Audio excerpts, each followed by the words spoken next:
Hi everyone, welcome back to my channel. My name is Anil और ये हमारी 12th video है React with progressive web app की। तो इसके अंदर हम बात करेंगे कि हम नोटिफिकेशन कैसे अलाउ कर सकते हैं। देखो, आपने बहुत बार देखा होगा मोबाइल के ऊपर जब भी कोई व्हाट्सएप ऐप को मैसेज करता है तो आपको एक नैव बार के ऊपर जहाँ पे आपका एड्रेस बार होता है वहाँ पे एक नोटिफिकेशन आता है, राइट। और उस नोटिफिकेशन पे जब क्लिक करते हो तो आप उस एप्लीकेशन के अंदर जाते हो।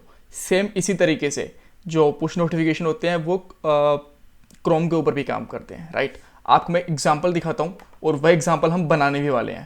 सबसे पहले कोई भी आप एक वेबसाइट, मैंने लाइव मिंट की एक वेबसाइट खोली है और यहाँ पे देखो सबसे पहले एक नोटिफिकेशन है। बाय डिफ़ॉल्ट ये होता है आस्क वाला, ठीक है। अब मैं बाय डिफ़ॉल्ट सेलेक्ट कर रहा हूँ, वैसे मैंने ब्लॉक कर रखे थे इसको और मैं इसको रिलोड करता हूँ। तो बहुत बार आपसे एक ऐसा क्वेश्चन पूछा जाता है, ऐसा या तो लोकेशन के बारे में होता है फिर नोटिफिकेशन के बारे में होता है। ये हमारा नोटिफिकेशन के बारे में है, लोकेशन के बारे में नहीं है। लोकेशन के बारे में हम बाद में बात करेंगे, ठीक है। तो अगर आप इसको अलाउ कर दोगे तो आपको वेब नोटिफिकेशन आने स्टार्ट हो जाएंगे यहाँ पे। और वेब नोटिफिकेशन आपको लेट से कोई ब्रेकिंग न्यूज़ आई है या फिर कुछ भी आया है तो सर्वर आपको कुछ एक डाटा सेंड करता है और आपको एक नोटिफिकेशन आता है। जब उस पर क्लिक करते हो तो आप यहाँ पे पहुँच जाते हो, चाहे वो आपका क्रोम ब्राउज़र यहाँ पे बंद ही क्यों ना हो, राइट। वो फिर भी काम करता है।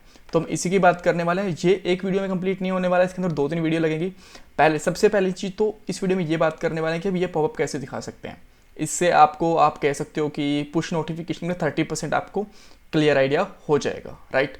इस साइट को बंद करता हूँ मैं और बात करते हैं इस वीडियो के पॉइंट्स की।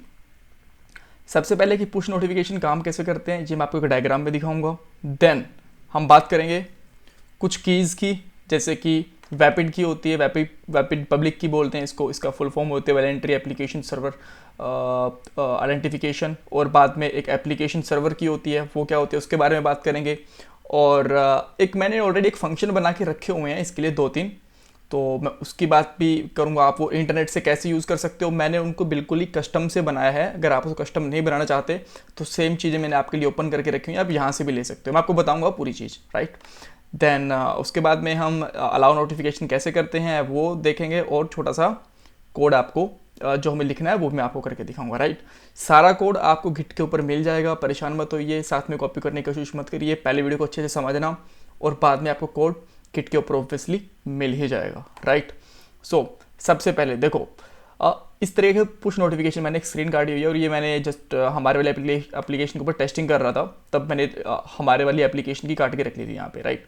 तो ये अलाउ करने के लिए क्या क्या होता है, सबसे पहले देखो ये हमें अलाउ करने होते हैं नोटिफिकेशन। जब ये ऑप्शन आता है और इसके लिए कुछ स्टेप्स होंगे वो फॉलो करेंगे। बाद में क्या होगा, कभी भी सर्वर जब डाटा सेंड करेगा तो सबसे पहले सर्विस वर्कर के पास आएगा। ये जो मैंने ब्लैक कलर का बॉक्स बना रखा है ये सर्विस वर्कर होता है। और सर्विस वर्कर आपको पता ही है, हम इतनी सारी वीडियो से काम कर रहे हैं सर्विस के वर्कर के ऊपर।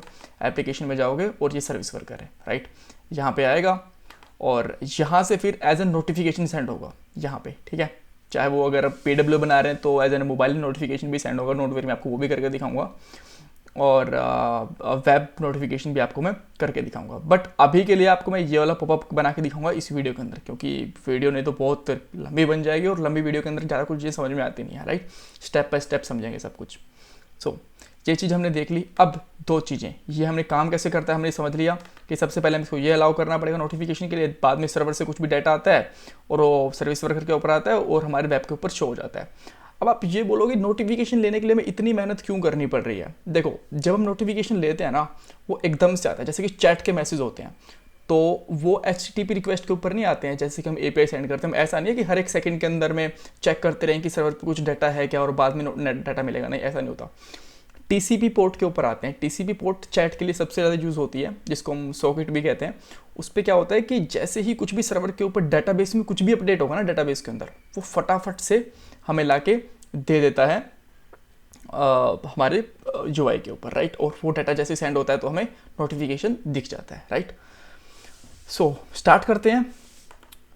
सबसे पहले वैपिड पब्लिक की क्या होती है। देखो, वैपिड की 2 की होती हैं, पब्लिक की और प्राइवेट की। वैसे तो पब्लिक की हमें ज़रूरत पड़ती है, प्राइवेट की ज़रूरत पड़ती नहीं है। बट पब्लिक की हम तब यूज़ करते हैं जब हम कुछ डाटा को बहुत ही ज़्यादा सिक्योर रखना होता है। बट अब इसके अंदर हमें पब्लिकली ये साइट अवेलेबल होगी तो हम पब्लिक की यूज़ करेंगे, राइट। इसका मतलब होता है voluntary application server identification. Then ये यूज़ में क्यों आती है, देखो अब पुश नोटिफिकेशन है हमारी साइट के ऊपर आ रहा है। जैसा होता है ना कि हम लाइक साइन अप करते हैं ताकि अनऑथेंटिकेशन अनऑथराइज्ड यूज़र कोई हमारे पास ना आ जाए, कोई और यूज़र ना कर ले, पासवर्ड इसीलिए रखते हैं। इसी तरीके से ये एक तरीके की ऑथराइजेशन होती है जिससे हमारा जो फ्रंट एंड होता है वो ऑथेंटिकेट कर पाता है कि जो मेरे पास पीछे से डाटा सर्वर आ रहा है, डाटा आ रहा है सर्वर से पुश नोटिफिकेशन दिखाने के लिए, वो ऑथेंटिकेटेड है, वो वैलिड है। अब ऐसे तो कोई भी सर्वर हमें डाटा दे देगा तो हमें कैसे पता चलेगा कि कौन से सर्वर का हमें डाटा को पुश दिखाना है, कौन से पे नहीं दिखाना। तो ये उसका काम यही होता है कि ये आइडेंटिफाई करता है, राइट। अब आता है एप्लीकेशन सर्वर की, जो हमारी ये वेपिड की होती है ना, इसी को हम एरे या फिर स्ट्रिंग के अंदर कन्वर्ट करते हैं और बाद में इसको यूज़ करते हैं, राइट। तो बेसिकली यही होती है बिल्कुल सेम जिसको हम कन्वर्जन करते हैं एरे या स्ट्रिंग के अंदर, राइट।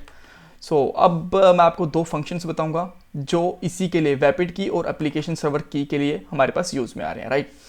तो पहली बात मैं आपको ये बाद में दिखाता हूँ। अगर आपको ये चीज़ें आपको बनी बनाई चाहिए, आप मैनुअल नहीं बनाना चाहते हो, तो आपको यहाँ पे मिल जाएगा। देखो आपको यहाँ पे एप्लीकेशन सर्वर की भी मिल गई और यहाँ पे आपको वेपिड की भी मिल गई। सब कुछ आपको यहाँ से मिल जाएगा इस पैकेज से। एक दो वीडियो के बाद में अगर आप मुझे बोलोगे तो मैं इसके ऊपर एक वीडियो बना दूंगा जो वेब पुश होता है, और यहाँ पे देख सकते हो ये पुश नोटिफिकेशन के लिए यूज़ हो रहा है, राइट।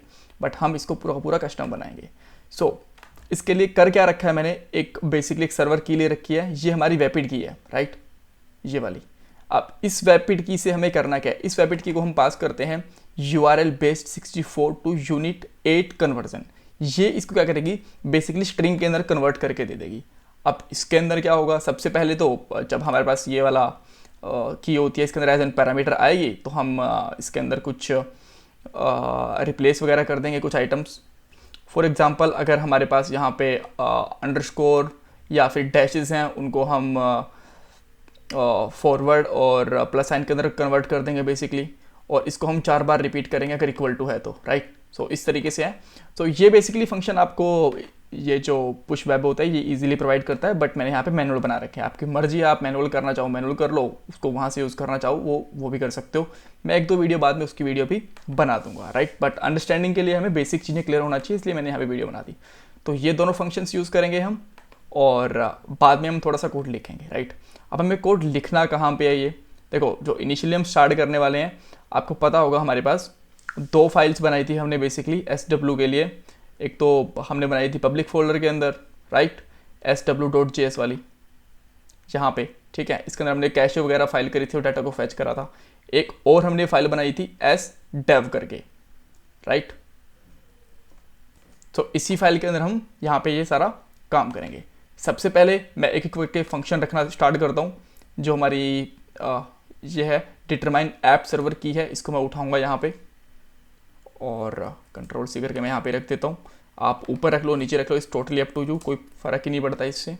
और बाद में ये हमें हमारी वेपिड की मिल जाएगी, और वेपिड की से हम इसको कन्वर्जन के लिए एक और फंक्शन यूज़ करेंगे ताकि हमारी ऐप सर्वर की इससे जनरेट हो जाए, राइट। अब सिमिलरली मैं इसको यहाँ पे रख लेता हूँ इस तरीके से, परफेक्ट, और मैं इसको सेव कर देता हूँ। अभी आप देख सकते हो जब भी मैं इसके ऊपर रिफ्रेश वगैरह कर रहा हूँ कोई भी पुश नोटिफिकेशन नहीं है। यहाँ पे बेसिकली ब्लॉक हैं, तो इनको मैं आस्क के लिए कर देता हूँ कि ask by default, right. Reload करेंगे तो अभी के लिए भी यहाँ पे आपको कुछ पुश नोटिफिकेशन नहीं दिखेगा, बट मैं भी कोड करूँगा उसके बाद में आपको पुश नोटिफिकेशन यहाँ पे दिखेगा। जब हमने लास्ट वीडियो के अंदर ये काम करा था, लास्ट मीन्स प्रीवियस वीडियोज़ के अंदर में, तो हमने जो हमारा SW वाला URL था, SW वाली फाइल यहाँ पे रजिस्टर कर ली थी। अब हम यहाँ पे इसको अलाउ करने वाले हैं, राइट। तो बेसिकली हम लिखने वाले हैं रिटर्न, और जो हमारे यहाँ पे रिस्पॉन्स है, so response dot push manager, right. और सबसे पहले हम इसको करेंगे गेट सब्सक्राइब। सो यहाँ पे करेंगे हम get subscription, sorry my bad, get subscription होता है, गेट सब्सक्राइब नहीं होता। और उसके बाद में हम एक्चुअली एक और रिटर्न, ये बेसिकली एक प्रॉमिस होता है, राइट। सो हम यहाँ पे .10 यूज़ करेंगे। नेक्स्ट लाइन के अंदर मैं यहाँ पे .10 यूज़ कर लेता हूँ, और यहाँ पे एक हम चाहे तो फंक्शन रिटर्न कर सकते हैं, राइट। और इसके अंदर हम एक पैरामीटर ले लेते हैं, लेट्स से मैं सब्सक्रिप्शन नाम से ले लेता हूँ,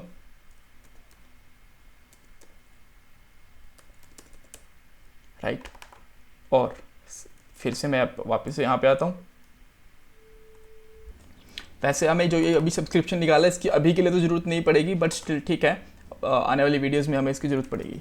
सो मैं यहाँ पे रिस्पॉन्स भी इसका रिटर्न करता हूँ। Again just write here response dot, फिर से पुश मैनेजर, और पुश मैनेजर के बाद में यहाँ पे एक सब्सक्राइब होता है इसका, हम इसको सब्सक्राइब कर लेंगे। और सब्सक्राइब के अंदर आपका एक ऑब्जेक्ट पास होता है। ऑब्जेक्ट के अंदर आपके यहाँ पे 2 कीज़ जाएंगी। एक होती है यूज़र विजिबिलिटी की नोटिफिकेशन दिखना चाहिए कि यूज़र को नहीं दिखना चाहिए, तो हम इसको बेसिकली ट्रू करेंगे, राइट। एंड देन सेकंड होता है एप्लीकेशन सर्वर की, और एप्लीकेशन सर्वर की के अंदर हमने बेसिकली पास करना है हमारा डिटरमाइन ऐप सर्वर की, राइट। सो इस फंक्शन को मैं यहाँ पे एग्जीक्यूट कर देता हूँ एंड बेसिकली दैट्स इट। चाहो तो आप यहाँ पे सेमीकोलन रख सकते हो, it's totally up to you, right. And अब देखिए जैसे हमने यहाँ पे कोड को सेव करा और यहाँ पे पुश नोटिफिकेशन आ गया। सो इसको हम तरीके से चेक करने के लिए मैं यहाँ पे जाके, क्योंकि बाय डिफ़ॉल्ट अगर इसको क्रॉस कर देते हैं तो ये बंद हो जाता है, मैं इसको आस्क डिफ़ॉल्ट करता हूँ और ये अपने आप रिलोड की परमिशन मांग लेता है। अब फिर से रिलोड के लिए बोलते हैं तो यहाँ पे आप देखिए अगर मैं अलाउ करूँगा इसको तो आप यहाँ पे देख सकते हो कि नोटिफिकेशन अलाउ कर देंगे। अब जब भी कोई नोटिफिकेशन आएगा तो वो अलाउ हमारे पास हो जाएगा, आ जाएगा वो अपने आप, ठीक है। अब वो अपने आप तो आएंगे नहीं, आने वाली वीडियो के अंदर मैं आपको वही बताऊंगा कि किस तरीके से हम उसको अलाउ करके यहाँ पे सेंड कर सकते हैं, कैसे वो यहाँ पे पहुँचेंगे, राइट। और अगर आप इसको बेसिकली ब्लॉक कर दोगे तो फिर वो नोटिफिकेशन आपको नहीं मिलेंगे। जस्ट एक रिफ्रेश की परमिशन मांगेगा आपसे एक बार के लिए और यहाँ पे ब्लॉक्ड है। अगर बाय डिफ़ॉल्ट कर दोगे, आस्क कर दोगे, तो फिर जैसे आपकी साइट रीलोड होगी तो फर्स्ट टाइम में आपसे पूछेगा कि आपको नोटिफिकेशन चाहिए या नहीं चाहिए, और जहाँ पे लोकल होस्ट लिखा हुआ है यहाँ पे आपके एप्लीकेशन का नाम आता है हमेशा, राइट। सो दैट्स ऑल कि आप कैसे नोटिफिकेशन का एक पॉपअप को लेके आ सकते हो, नोटिफिकेशन को अलाउ कर सकते हो। और आने वाली वीडियो के अंदर हम और भी बहुत कुछ देखने वाले हैं, तो चैनल को सब्सक्राइब करना और वीडियो को लाइक करना मत भूलिएगा। Bye bye, take care.